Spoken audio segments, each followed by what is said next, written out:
Today, we're diving into another video where Jack Mallers just called out the US government, and what he says about Bitcoin could shake up the entire market. Every minute you wait, Bitcoin climbs higher. The difference between success and regret? Taking action now. At Drip2BTC, you get more than just Bitcoin. You get growth, security, and peace of mind. Buy Bitcoin, deposit it, and watch your future transform. No risk, no reward. Start earning at Drip2BTC.com. So today's video, we're going to dissect the most explosive moments from Jack Mallers' latest rant on Bitcoin and his Money Matters podcast. So stay tuned. Hey guys, welcome back. Drip Coach here with Drip Info and Report Poverty, where we don't trust, we verify, and operate with integrity and transparency. I enjoy listening to Jack's rant every Monday and then sharing it with you guys because he's again one of those that I feel just kind of makes Bitcoin super simple. And he's a young guy, I think he's in his 30s, 33 maybe. So he breaks things down in a way that, like, if you don't understand monetary policy and how all of this stuff integrates globally, he does a really good job of breaking down that kind of stuff. And Raoul Pal is kind of the opposite. He's like been in the macro game for so long that he may use terms that make your eyes gloss over. So having both these guys talk about the same thing from different perspectives just again re-solidifies my faith that I'm doing it right this cycle. So only chasing Bitcoin. I am not worried about the volatility that we experience right now. I find it actually comforting because I'm able to buy more and I've cut my expenses down and dollar cost averaging, more than 60% of my income each month into Bitcoin. So like, to me, it's great. I cannot complain. So let's go into his first clip where he talks about what recently happened with the bond market and kind of the collapse over the last week. Quantum, I don't believe that. I don't believe that for a second. I mean, listen, I think the US panicked a lot of it, because guys, dollar down, stocks down, or dollar up, stocks down, 10-year up, huge problem. I mean, I think that the instability of the bond market is, and if the Treasury, it's a huge problem. And I think that the US chickened out and backed out because they realized they don't necessarily have the upper hand. Just for context and to be clear, what is the relationship all about? For many of years, the United States has printed dollars and exchanged them for real stuff that they need.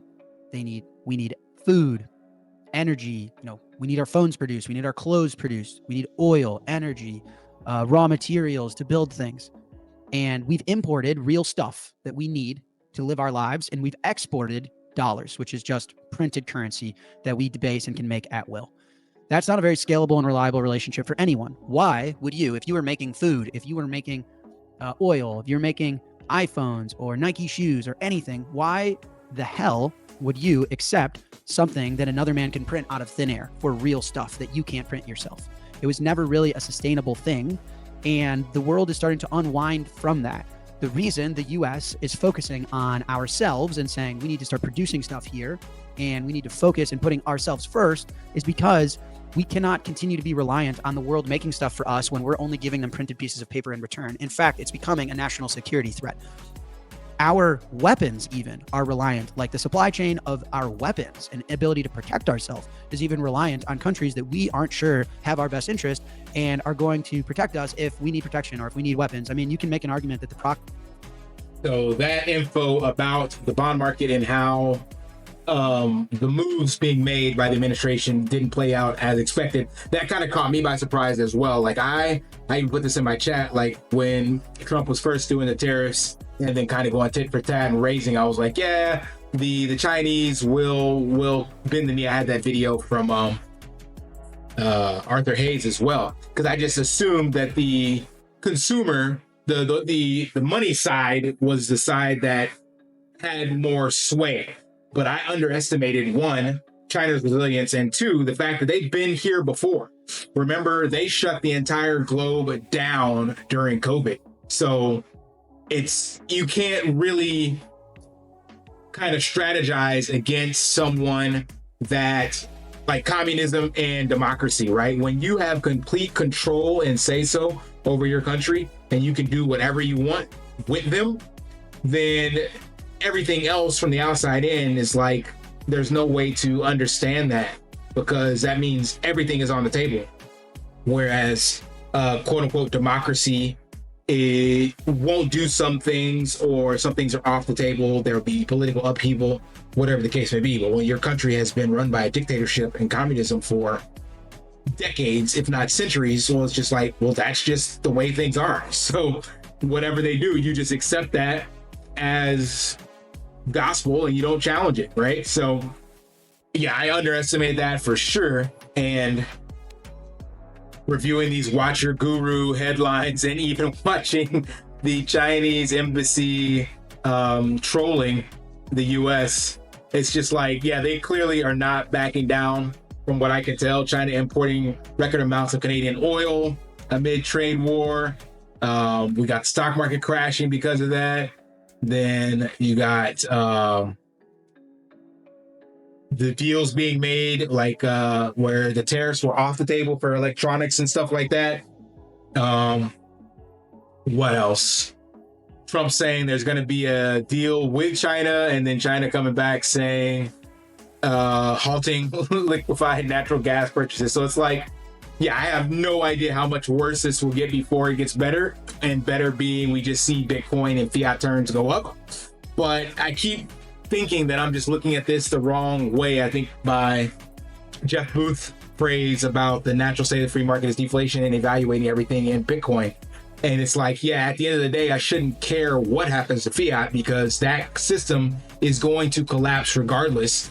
And by looking at Bitcoin of like, how much is it worth in fiat terms, I'm still perpetuating that narrative and looking at basically seeing it that way says that, oh, one day I'm going to sell my Bitcoin for this other thing. And that's just stupid at the end of the day. So that's why I've started looking into loans, but that's for another video I showed you guys already. So it's just like, yeah, you want to just accumulate as much Bitcoin as possible. And technically, the higher the fiat term it gets, then the less of it you're able to purchase with the same amount of dollars that you have. So the faster the system blows up, the less profitable it is for those of us trying to stack sats, because we won't be able to get as much of it as we wanted to. So yeah, I'm on the fence, but the big thing, TLDR, is that I did not see this coming with the tit for tat trade war stuff, and I don't know how much further it will go. But as Jack mentioned, the bond yield up is not what they expected. Gonna budge. They were retaliating every single time Trump retaliated. They retaliated, and they said, "We produce stuff, you don't. What are you gonna do about it?" Like, we believe that those that can actually produce real things that people consume are the winners. So we are willing to hold our ground, sell our treasuries, and buy gold and call your bluff. And that really, in my humble opinion, is what we saw go down over the last week. And I think the US flinched. I mean, Bessent has said he's been focusing on the 10-year treasury. This was not the plan. The plan wasn't stock market down 20%, assets down, 10-year up. That was not the plan. The plan was hopefully the Fed can cut. Hopefully the 10-year comes down. They've got $9-10 trillion worth of debt that they got to refinance. And if you can get the cost of that capital down, if you got a $10 trillion bill that you got to work on, boy, would it be nice if you had lower cost to refinance it. So the goal was, we're going to be stiff, we're going to be firm, we're going to be focusing on Main Street and not Wall Street, yada, yada, blah, blah, blah, blah. And we're going to get the 10-year down. We're going to refinance our debt. We're going to build from there. Okay, well, that didn't go too well, did it? Because stock market down 20%, but the 10-year up. 10-year up. What does that mean? If the 10 years up, guys, just bond math, we go up when like the actual bond goes down. So the more people sell these things, the more the rate goes up. Okay, that's how it works. It's inverse. So if everyone is interested in lending to the US government for 10 years, then the rate is going to come down. If everyone's like, I'll give the US government money, they're so responsible, they're so fast growing, they're so amazing, I'm not worried about their debt, they're the best, then 10 years is going to come down. If everyone's like, get me out, I don't know how the heck they are so indebted and just drowning in debt. And it's unclear how strong the dollar is going to be. It's unclear the future of monetary order. I don't want to lend to the US for 10 years. No chance. Get me out. Then the 10-year is going to go up. And so with the 10-year going up. And that's exactly what we are seeing right now. And like you said, with the bond yield 10-year up, and this happened in the previous administration as well. No one wanted to finance the debt, roll it, kick it down the curve for longer duration bonds. So they only did like 1 year short duration. And now those are coming due this year. So Trump has to do something with that. And then Powell isn't willing to cut rates just yet. And then you see Trump and Powell going at it in the news. President Trump says he wants Fed Chair Jerome Powell out. And if he wants him out, he'll be out of there real fast. And that was because of, as of this video, Powell had a recent speech where he talked about basically he doesn't see a need to cut rates. So the markets flinched a little bit, but we kind of held strong with that news. But the TLDR is that we're not getting rate cuts as of yet. However, we are seeing that the M2 money supply across the globe is at or close to all-time highs. So things are shifting globally, but it's just happening in the US. There could be more turmoil, more downside, more volatility, more uncertainty before things course correct. And again, even when they do, all that does is just push the price of Bitcoin higher. And in reality, that just signals that this thing is collapsing sooner rather than later. So I still believe that by June, this will take place. I believe that's when some of these have to be rolled over. And I believe that China and the US will reach some kind of agreement by that time, because there's nothing else that can be done. Like if they can't refinance this at a lower rate and for longer, I have no idea what actually happens. And even I've heard from Ralph Powell that he hasn't given any insight as to that outcome, because he's like, they have to do this. So the only thing I've heard him say is that this has to be done. It's the only way to keep the Ponzi scheme going. So one way or another, something will have to change. And I guess it has to happen by June, like unless there's some other kind of playbook. I have seen, maybe I'll cover that in a different video, but Bit Bonds is being kicked around, where they actually put Bitcoin into these treasury bonds, and that can allow for higher interest rate yields and allow for 10-year.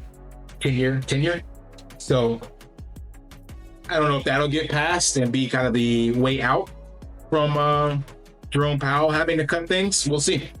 Let's go to the last clip where kind of this all ties together, and that Jack is saying that the only outcome is catching a flight to safety in neutral reserve assets. Will pay me with interest, okay? Money, and people aren't flying to that safety anymore. They're saying, screw that. The dollar, like these guys are a mess. They're indebted. The dollar is in trouble. We're out. So gold is catching that flight to safety, and soon Bitcoin will too, okay? That's what's happening. So when Bessent is saying, yeah, I'm focusing on the 10-year, I'm focusing on the 10-year, I'm focused on the 10-year. Well, bro, focus harder, my man, because you don't seem that focused, bro. Like the 10-year is going the wrong way. You know, when a car is going down one way, wrong way, turn around. People aren't, if your plan was to crash the stock market to get people to flight into the 10-year to bring it down, you made them flee into gold. Your treasury market is disorderly. The stock market's down 20% on the month. Everything is screaming like the end of the current monetary order, the end of this whole idea that the US is going to be able to print a green piece of paper out of thin air and exchange it for real goods and services. We have to go back to a neutral reserve currency where we're settling global trade in something like gold and something like Bitcoin. Everyone is dumping their treasuries. Everyone's dumping their US stocks. I think the idea of US exceptionalism, like all you have to be is in the S&P 500 and you just go up forever, that's going to change, guys. Why would I pay 50 times earnings for Meta, for Amazon, for Google if China's not taking their trade surplus and just plowing it into all these things? Why would I overpay for a company like that? So what do I think is happening? The US got caught in a pickle. The notion that the US has all this leverage, we'll see.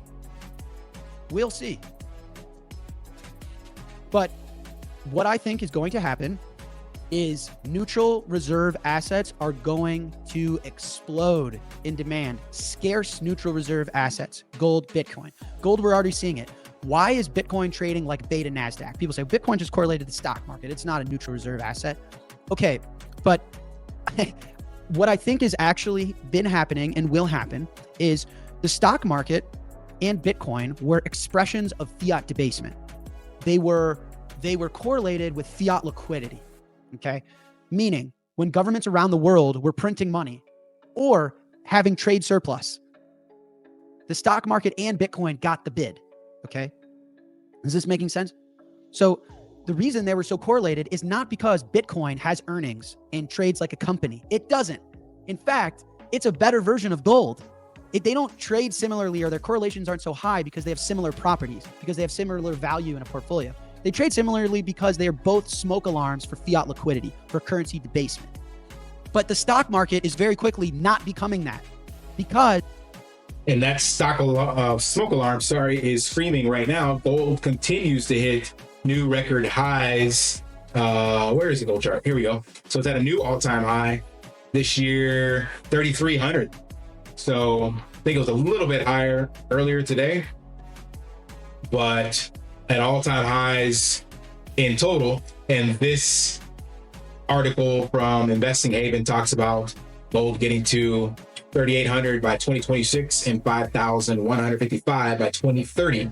And gold usually is a leading indicator on Bitcoin. So gold rallies first because it's more familiar. It's the OG's store of value, and it's been around for centuries, so people understand it. The issue with gold, though, is that there's a lot of paper gold in the market. So when you're trading gold, you're not actually trading the bars, the actual physical gold itself. And we have no idea how much of that actually exists in pure form. And good luck trying to get your hands on it if you wanted to pull this out of the market. So I don't see that changing anytime soon. But as Jack mentioned, Bitcoin is a better version of gold. There cannot be any more created. If Elon wants to get on a rocket and go farm an asteroid somewhere, if it gets profitable enough, he'll figure out a way to do it. Well, right now it's not profitable enough. That cannot happen with Bitcoin. No matter how much people want to make more, they cannot make more. The only amount that can be made is what's being created, 3.125 per day right now. And if someone holding it decides to sell it for the worthless fiat in the future. But at some stage, again, like Samson Mao said, it becomes this hyper-Bitcoinization where it's like, I'm not getting rid of my Bitcoin. Why would I get rid of the Bitcoin when I see my governments are getting rid of the fiat to buy Bitcoin? And that hasn't happened globally. But once that shift starts taking place and you see governments hoarding it, like it's got to click for the average person, hopefully, that it's like, okay, wait a minute. I'm giving my time and energy for this thing that the government itself doesn't even value. It's like they're taking my time and energy and making me produce goods and then giving me this thing that's worthless. And then they're keeping the thing that is worth value. So there will become a point where people will not want to give up their sats, and that's where we will be able to just trade in sats. So I don't know how long that takes, but it seems as though the system is crumbling faster and faster. So let me know what you guys think about the bond market and the instability and China not bending the knee, where we're at. Do you still see by the end of Q2 us hitting higher highs for Bitcoin? Do you believe the correlation is broken? Just any questions that you have or statements. I read them all. Just curious. All right, smash that HBO special, help a brother out, like, subscribe, comment down below, and until next time, live daily and achieve your impossible. See ya.